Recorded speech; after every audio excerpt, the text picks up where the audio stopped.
आप अगर आज आप पहली दफ़ा ज़िंदगी में बिज़नेस शुरू कर रहे हैं तो हर चीज़ इतनी प्लानिंग करेंगे कि आप पागल हो जाएंगे। दूसरी दफ़ा भी थोड़ा प्लान करेंगे, 25वीं दफ़ा आप प्लान नहीं करेंगे। तो मैंने आपसे इसीलिए कहा कि मेरा PhD फेल होने में है, तो मैं फ़ेल होने से नहीं डरता हूँ। सही, आपने पीछे लिख के लगाया हुआ है कि जी failure is the first attempt in learning, ठीक है ना। और उसको देख के मैंने अभी हाल ही में पूछा, या तो फेल होना सीख लो या सीखना भूल जाओ, सीख नहीं सकते।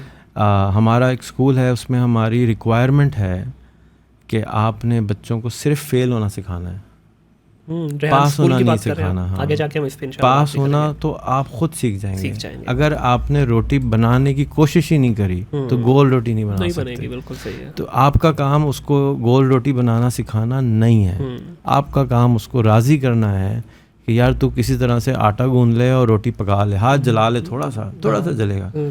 8वीं दफ़ा चकोर बनेगी, पहले अमेरिका का नक्शा बनेगा, फिर अफ्रीका का नक्शा बनेगा, फिर दुनिया का नक्शा बन जाएगा इवेंचुअली। तो प्रैक्टिस मेक्स परफेक्ट ना। सो मेरे अंदर जितने खौफ थे, मेरा एक अटेम्प्ट होता है खौफ अपने तोड़ना जी। आज मैं आपके पास आने से पहले मेरी सर्जरी हुई हुई है, तो उसने कहा मैं एनेस्थीसिया दे दूं टाँके काटने के लिए। मैंने कहा नहीं, थोड़ा सा पेन दे दो।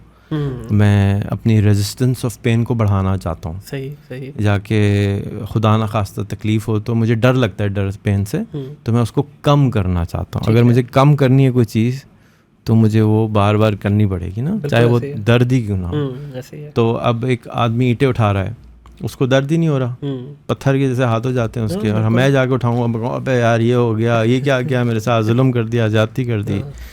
तो हम मेहनत जो चीज़ है ना, वो मेरे नज़दीक मेहनत हर उस चीज़ को कहते हैं जो आपने कभी की नहीं हो। सही। तो आपको उसमें मेहनत करनी पड़ती है, क्योंकि इंसान का दिमाग के अंदर न्यूरल कनेक्शंस क्रिएट होते हैं। मैं एक किताब का आपको रेफरेंस दूंगा यहाँ पे, आप ज़रूर पढ़िएगा, 7.5 ब्रेन, लीज़ा फ्रीडमैन की किताब है, कि दिमाग का काम है नई चीज़ सीखने से रोकना। अच्छा, दिमाग रोकता है? दिमाग की जॉब है, प्राइमरी जॉब है कि आपको नई चीज़ सीखना नहीं देनी है, क्योंकि उसमें सबसे ज़्यादा एनर्जी कंज्यूम होती है। और अगर आप कोई नई चीज़ क्लास में जाके बैठ रहे हैं, कुछ समझ नहीं आ रहा, कितने थके हुए आएंगे, हालांकि कुछ भी नहीं किया होगा। तो इसके लिए बायोलॉजी, वो न्यूरोलॉजिस्ट है, पता नहीं हार्वर्ड या MIT की, तो उसने ये बताया है कि मेरी साइंस ये बताती है कि आप नहीं सीख सकते। तो आफ्टर अ सर्टेन एज, आपने शायद पढ़ा हो या ना, कि 2 साल के बाद जब आप बच्चा हो जाता है तो 90% न्यूरॉन्स मर जाते हैं। यानी आपके पास फुल अपॉर्चुनिटी है कि आप उस बच्चे को 10 ज़बानें सिखा दें up till 2 years of age. 2 साल के बाद जब वो बोल भी नहीं रहा, यानी सिर्फ कोडिंग हो रही है, प्रोग्रामिंग हो रही है उस बच्चे की, वही टाइम है सिखाने का। और हम उस वक्त पीछे करते रहते हैं ना, वो कुछ नहीं सीख पा रहा होता। सो आपने अगर वाकई उसको सिखाना है तो वो टाइम है जब वो हम उसको सीरियस ही नहीं लेते, फिर वो बच्चा एक किस्म का बन जाता है, फिर वो बड़ा होकर फेंटी का आता है कि ये सीखते नहीं हो। भाई सीखने का टाइम में आपने सिखाया नहीं, अब एक्शन का टाइम था। आप याद रखें कि आज से सिर्फ 200 साल पहले मेजॉरिटी लोग 40 साल की उम्र में मर जाते थे। आज के दौर में 65 की है, इससे पहले 40 की मेजॉरिटी, माइनॉरिटी 1000 साल रह गए उनकी नहीं।